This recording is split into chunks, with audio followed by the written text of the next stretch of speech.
Assalamualaikum warahmatullahi wabarakatuh.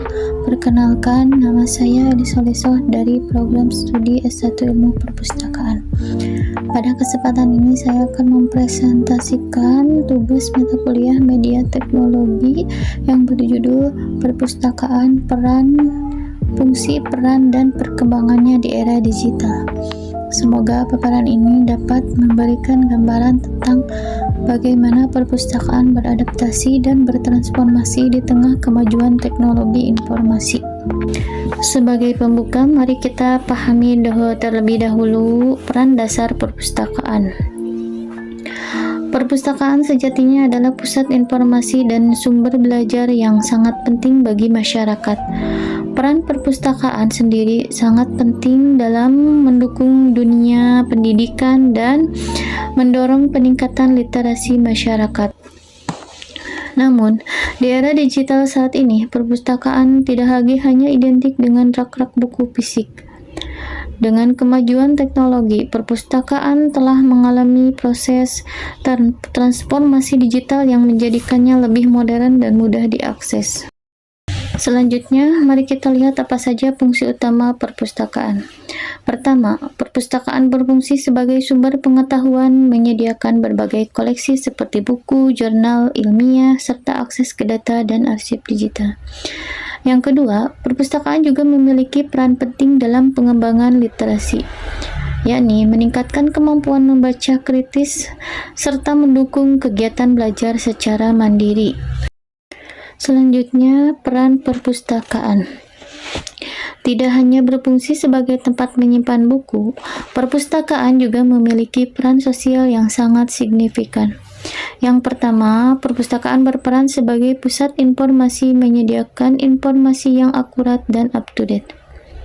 Yang kedua, ia berfungsi sebagai ruang kolaborasi, menjadi tempat diskusi, belajar bersama, dan mengembangkan ide.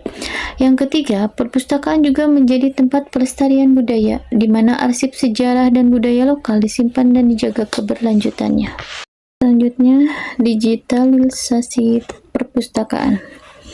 Memasuki era digital, perpustakaan mulai mengalami perubahan besar dalam bentuk dan layanannya.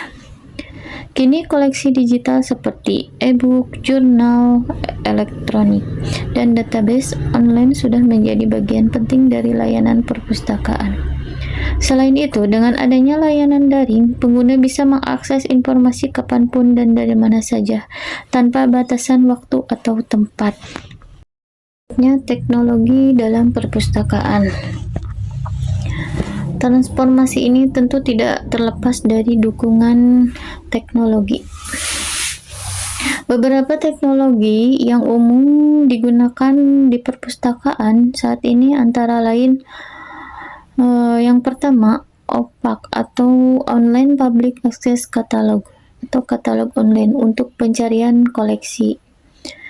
Yang kedua, sistem manajemen perpustakaan berbasis web untuk mengatur operasional. Dan yang ketiga, aplikasi mobile yang semakin memudahkan pengguna untuk meminjam atau mencari informasi dari gawai mereka. Selanjutnya, transformasi layanan. Selain koleksi dan sistem, layanan perpustakaan juga mengalami transformasi. Kini kita bisa mengakses layanan referensi melalui chat atau email. Kegiatan literasi pun diselenggarakan secara online, seperti melalui webinar dan media sosial.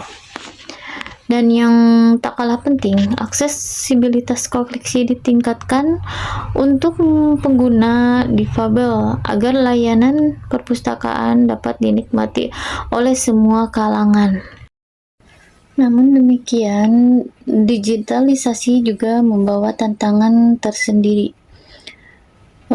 Beberapa di antaranya adalah pertama, ketersediaan infrastruktur, terutama di daerah terpencil yang akses internetnya masih terbatas. Yang kedua, keamanan data yang menjadi perhatian dalam melindungi privasi pengguna.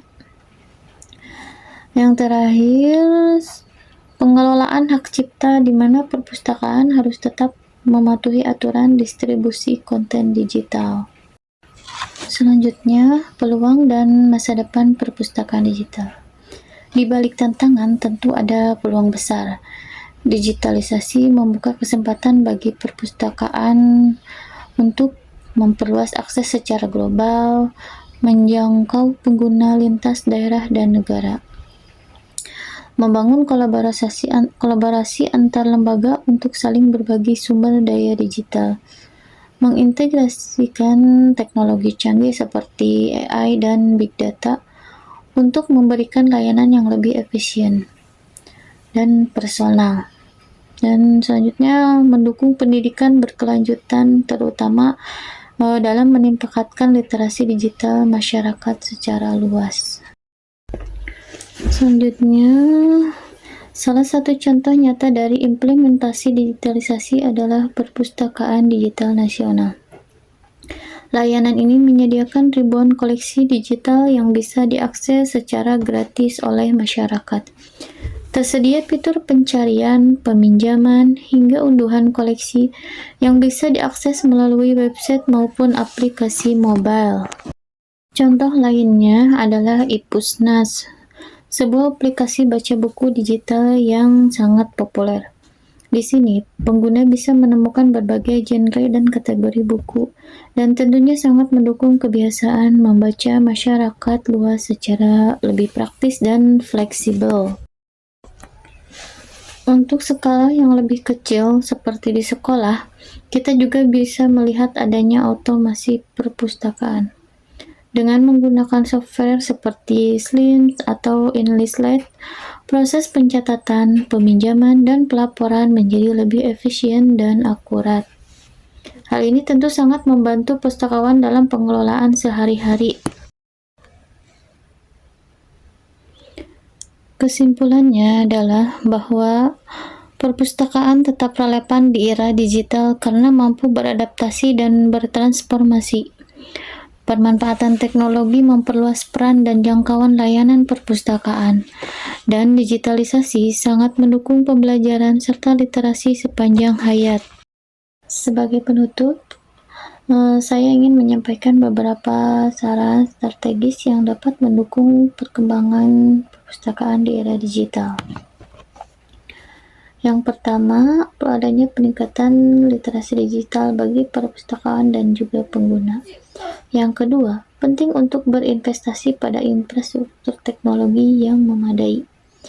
Dan yang ketiga, perlu mendorong kolaborasi antar lembaga demi pengembangan konten digital yang lebih kaya dan bermanfaat. Demikian yang dapat saya sampaikan. Semoga bermanfaat. Wassalamualaikum warahmatullahi wabarakatuh.